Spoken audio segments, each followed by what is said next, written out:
अस्सलाम वालेकुम। आप देख रहे हैं कब तक न्यूज़। कब तक न्यूज़ देखने वालों को सलाम शाह का सलाम।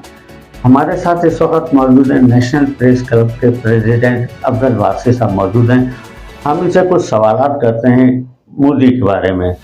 जैसा कि मोदी ने जो ना हाई दिन मीडिया में आके पाकिस्तान पे इल्ज़ाम तराशी किए, क्योंकि पाकिस्तान हमारा कभी भी किसी पे जो ना पहले अटैक नहीं करता, वो अपने सपोर्ट करता है। हम इनसे पूछते हैं कि ये जो मोदी ने जो इल्ज़ाम तराशी की है, इसके बारे में अफजल वारसी साहब आप क्या कहते हैं? जी सर। बिस्मिल्लाहिर्रहमानिर्रहीम। सबसे पहले सलाम शाह को हमारा सलाम कबूल हो। और हमेशा ये जो है नेशनल प्रेस क्लब की नुमाइंदगी करते हैं और बिलखुसूस इस पाक भारत जंग के हवाले से इन्होंने एक अपना भरपूर किरदार अदा किया। हम कब तक न्यूज़ के और सलाम शाह के बेहद ममनून व मशकूर हैं। और सबसे पहले मैं ये बताना चाहूँगा कि इंडियन मीडिया के मुतालिक हम पहले भी बता चुके हैं कि चूँकि हम पाकिस्तान के मीडिया की नुमाइंदगी करते हैं, नेशनल प्रेस क्लब की और दीगर हमारी तंजीमात की, तो इसमें ये हमारी ज़िम्मेदारी बनती है कि मोदी और गोदी मीडिया ने जो भी इस वक्त अपनी आवाम का और पूरी आलमी दुनिया का जो जहन और नज़रिया बनाने की कोशिश की है कि पाकिस्तान एक दहशतगर्द मुल्क है, पाकिस्तान में जो है वो दहशतगर्दों की पनाह गाहें मौजूद हैं, पाकिस्तान जो है वो कश्मीर में दखल अंदाजी करता है, घुसपैठिए पालता है, यहाँ लोगों को ट्रेनिंग करता है, इस किस्म के झूठे इल्ज़ामात लगाकर जो है वो पाकिस्तान के ऊपर एक फ़ाल्स फ्लैग ऑपरेशन करने की कोशिश करता है, जिसमें ये हर मरतबा नाकाम हुए। पिछली मरतबा भी हमारी कौम ने देखा कि हमने पायलट वापस किया, तो जो जिनेवा हमारा कन्वेंशन है उसके तहत हमने वापस किया। इस मरतबा भी शोर शराबा चल रहा है कि वो खातून पायलट हमारे पास है, इससे पहले था कि इसराइली पायलट हमारे पास है। तो ये इस किस्म के अवहाम जो है ये पैदा किए जाते हैं।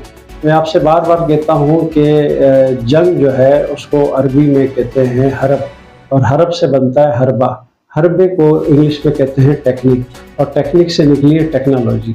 ये जंग अब तलवार, टैंकों, तोपों, हाथापाई से निकल कर ये जंग जो है अब ये जदीद टेक्नोलॉजीज़ के दौर में आ गई है। ये जिस मोबाइल के थ्रू या जिस चैनल्स के थ्रू हम आपसे बात करते हैं, ये भी टेक्नोलॉजी की एक ज़िंदा मिसाल है। और इसका एक बड़ा इन्फ्लुएंस है जंग के दौरान जो है वो इस तरीके से जो है अवहाम फैलाया जाता है, जैसे उन्होंने कहा ओहो कराची फतह हो गया, लाहौर के पोर्ट पे हमला हो गया, लाहौर में हमारी फ़ौज जो है वो चने दाल खा रही है वहाँ पर। मतलब इस किस्म के इन्होंने जो है वो घर बैठे लोगों को जो जिनको जंगी मैदान के हालात का इल्म नहीं है, उनको मोबाइल की स्क्रीन पे ये दिखाया जा रहा है कि बस पाकिस्तान फतह हो गया, पाकिस्तान तबाह हो गया। इस किस्म की ये मीडिया वार इन्होंने की हुई थी। चूँकि हम एज़ साफ़ी हमारी ज़िम्मेदारी बनती है, हम लानत भेजते हैं तो उस साफ़ियों पर जो उन्होंने जो है इस जंग के लिए इतना अभाम और इतना यानी अफरा तफरी मचाने की कोशिश की। इंडियन मीडिया पर हम जो है वो लानत मलामत करते हैं, उनके चैनल्स पर जो उनके यूट्यूबर्स हैं जिन्होंने पैसे लेकर जो है मोदी के दबाव में आकर जो है इस तरीके से यानी दो कौमों के दरमियान यानी 1.25 अरब लोग वहाँ पर हैं, 25 करोड़ लोग यहाँ पर हैं, उनको एक ज़हनी अजियत का शिकार किया गया। ये ज़हनी दहशतगर्दी है। आप किसी को सुकून को तबाह करते हो, आप किसी को यानी आपने चिड़िया मारा और बता दिया कि हमने पूरा चिड़ियाघर ही उड़ा दिया। तो इस तरीके से जो आप लोगों ने ये ज़हनी अजियत लोगों को पहुँचाने की कोशिश की है, इसकी हम जो है भरपूर मज़म्मत करते हैं। और मोदी का जो भी ये जो तरीका वारदात रहा है, मैं तो आपसे ये कहता हूँ ये एक माइंड सेट है पूरा। जैसे ज़ायनिस्ट हैं, इसराइल की यहूदी हैं, वो जिस तरीके से फ़लस्तीन और दीगर गरीब मुसलमानों को ये बिगाड़ते भी ये पड़ोसियों का है जिसके हुकूक हैं। हमें जो अल्लाह ने जो इस्लाम ने हमें पड़ोसियों के हुकूक बताए, हम उस पर पाबंद हैं। हमारे पड़ोस में किसी के साथ कोई इन्फ्लुएंस नहीं है, मतलब कोई हमारा उनके साथ झगड़ा नहीं है, हम बरादराना तरीके से उनके साथ ज़िंदगी गुजार रहे हैं। अगर अफ़गानिस्तान पर कोई मुसीबत आई तो हमने साथ दिया, ईरान के साथ कोई मसला हुआ तो पाकिस्तान साथ देता है। इसी तरीके से इंडिया में अगर कोई ज़लज़ला सैलाब आ जाए तो एज़ ए पड़ोसी हम उनको भी यानी उनके दुख में शरीक होते हैं। तो ये इन्होंने वहाँ बांग्लादेश से बिगाड़ा हुआ, नेपाल से, भूटान से और सबको शामिल किया हुआ कि हमने एक अखंड भारत बनाना, नीयतें उन पर बुरी रखी हुई और वो सब जानते हैं। इस वक्त उसकी नाकाबंदी इंडिया की हो चुकी है।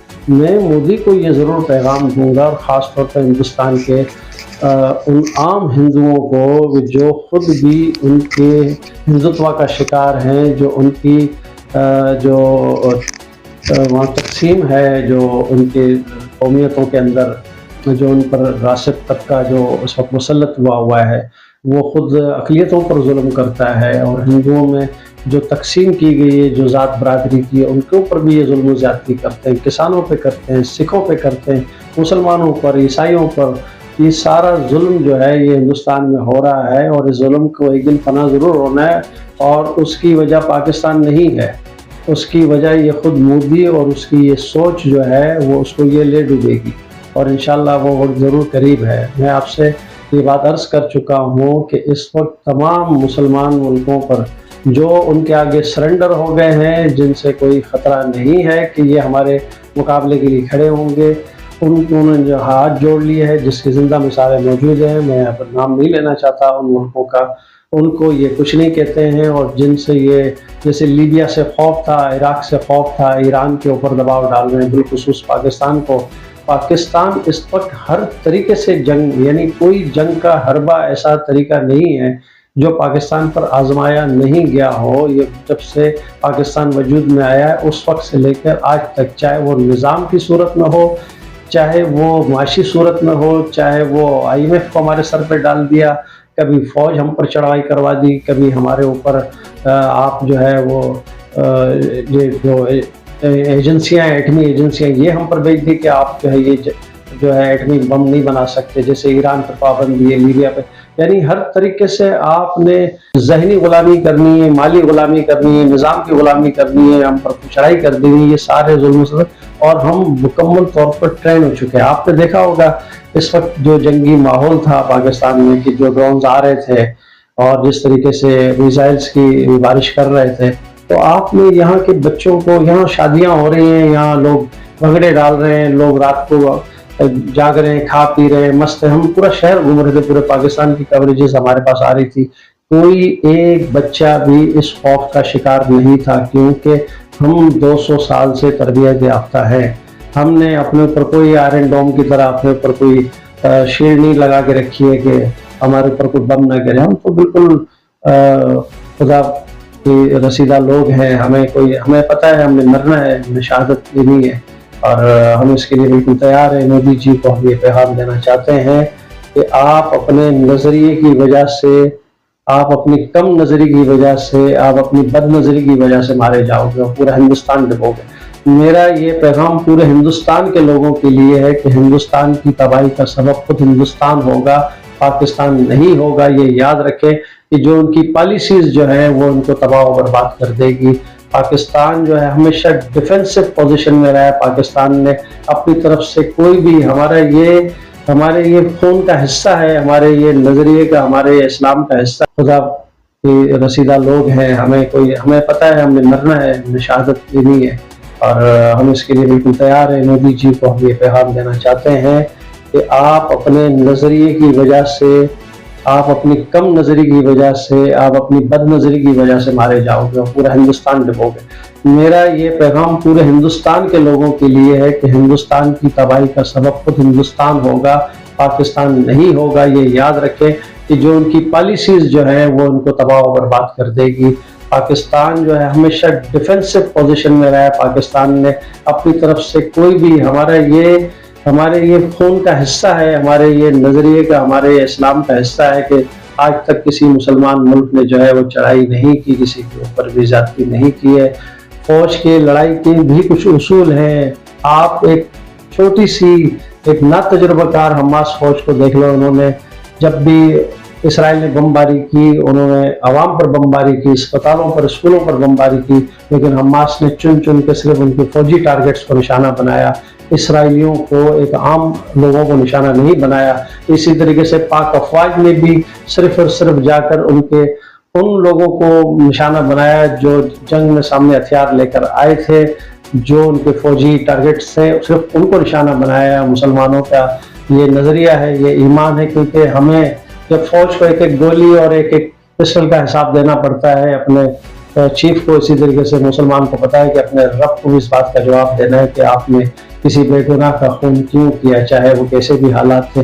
आप ज़रूर कोशिश करते थे। मैं मोदी जी और उनकी पूरी कौम को ये पैगाम देना चाहता हूँ कि खुदा के वास्ते आप अभी भी इस बात को समझिए। आप हमें पता है इसराइल आपके साथ है, अमेरिका आपके साथ है। हम कहते हैं सारी दुनिया की फौज, सारी दुनिया का असला, सारी दुनिया का एटम बम भी लेकर आप आ जाएं, हमें हमारे नज़रिए से कोई नहीं हटा सकता। हमें पता है कि हमने मरना है, हमने शहीद होना है।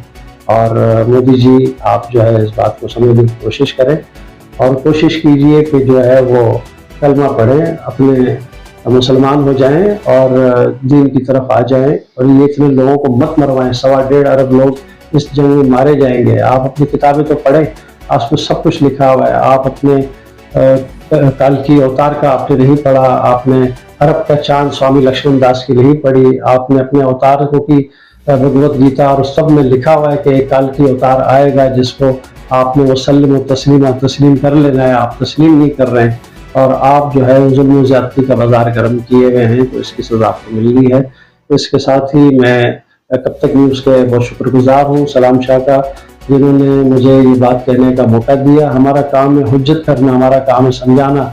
अगर कोई इस बात को नहीं समझ पाता तो लकुम दीनुकुम वलिय दीन।